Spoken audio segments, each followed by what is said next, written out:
গত জুনে ইরান ও দখলদার ইসরায়েলের মধ্যকার 12 দিনের যুদ্ধের ক্ষত এখনও দগদগে।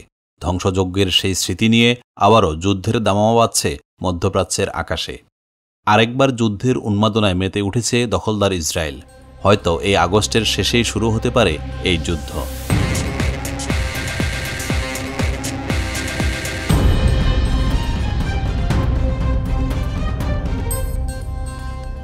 আগেরবার ইরানে হামলা চালিয়ে নিজেদের লক্ষ্য অর্জনে ব্যর্থ হয়েছিল দখলদাররা।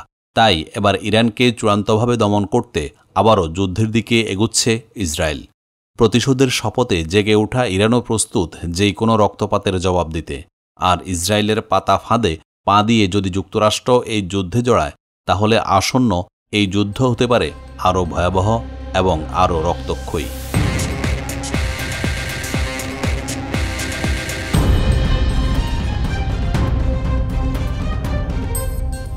ইরান ও ইসরায়েলের সম্ভাব্য যুদ্ধ নিয়ে এমনই এক প্রতিবেদন প্রকাশ করেছে মার্কিন গণমাধ্যম ফরেন পলিসি। খুব শিগগিরই যে ইরান ও ইসরায়েল আবারও সংঘাতে জড়াচ্ছে, এই নিয়ে বিভিন্ন যুক্তি তুলে ধরেছে এই গণমাধ্যমটি।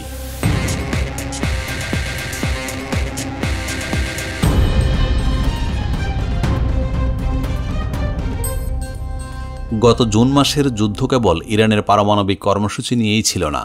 ইসরায়েল চেয়েছিল ইরানের সর্বোচ্চ ধর্মীয় নেতা আয়াতুল্লাহ আলী খামেনির চূড়ান্ত পতন ঘটানো। 2 দশকেরও বেশি সময় ধরে ইরানের বিরুদ্ধে সামরিক ব্যবস্থা নিতে যুক্তরাষ্ট্রকে কানপড়া দিয়ে আসছে ইসরায়েল।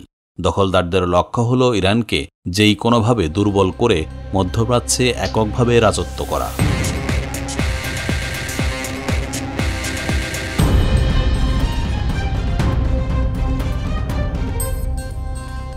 সাম্প্রতিক যুদ্ধে যুক্তরাষ্ট্রকে ভুলিয়ে ভালিয়ে ইসরায়েল জড়িয়ে ফেলেছিল ঠিকই, কিন্তু ইরানে হামলা চালিয়ে কাজের কাজ কিছুই হয়নি। হামলায় ক্ষতিগ্রস্ত পরমাণু স্থাপনাগুলো আবারও মেরামত করে ফেলেছে ইরান।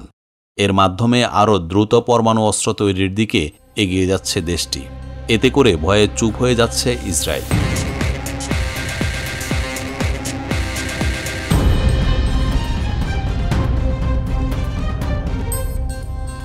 ইসরায়েল চেয়েছিল ইরানের বর্তমান সরকারকে উৎখাত করতে, এরপরেই ইরানকে বর্তমান সিরিয়া ও লেবাননের মতো ভঙ্গুর অবস্থায় নিয়ে যেতে।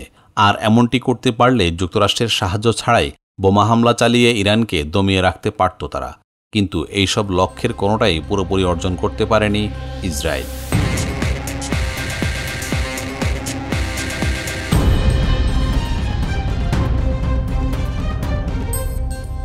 ইসরায়েলের হামলায় ইরানের শীর্ষ কর্মকর্তা, পরমাণু বিজ্ঞানী এবং সাধারণ মানুষের প্রাণহানির পরেও ইরানের সরকারের বিরুদ্ধে কোনো বিদ্রোহের জন্ম দেয়নি।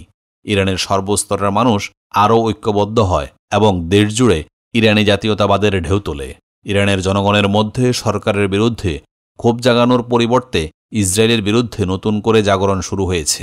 ইরানের জনগণ পরমাণু কর্মসূচি, মিসাইল এবং প্রক্সি বাহিনীর পেছনে বিনিয়োগে খামেনির নিন্দা জানায়নি, বরং ইসরায়েলের প্রতি ইরানি জনগণের প্রতিশোধের আগুন আরও তীব্র হয়েছে। আর এইসব পরিকল্পনা ভেস্তে যাওয়ায় ইরানে নতুন করে অস্থিরতা তৈরি করতে উঠে পড়ে লেগেছে ইসরায়েল।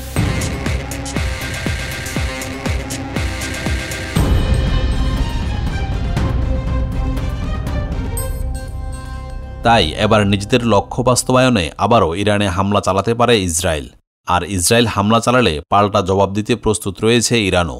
ইরানের শীর্ষ কর্মকর্তারা ইসরায়েলের দিকে এমনই হুঁশিয়ারি দিয়ে আসছেন। আর এই পরিস্থিতিতে মধ্যপ্রাচ্যে আরেকটি যুদ্ধের দামামা বাজতে শুরু করেছে।